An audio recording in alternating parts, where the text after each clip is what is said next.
రోమీయులు 8:6 నుంచి చదువుదాం. ఆత్మానుసారమైన మనస్సు జీవమును సమాధానమునై ఉన్నది, ఏలయనగా శరీరానుసారమైన మనస్సు దేవునికి విరోధమై ఉన్నది. ఈ శరీరానుసారమైన మనస్సు దేవునికి ఏమవుతుందంట? విరోధమైనదంట.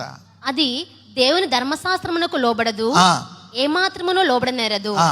కాగా శరీర స్వభావం గలవారు దేవుని సంతోషపరచనేరరు. You can never make God happy. చదవండి. దేవుని ఆత్మ మీలో నివసించి ఉన్న యెడల మీరు ఆత్మ స్వభావం గలవారే గాని శరీర స్వభావం గలవారు కారు. దేవుని ఆత్మ నీలో ఉంటే నీకు ఏ స్వభావం ఇస్తుందంట?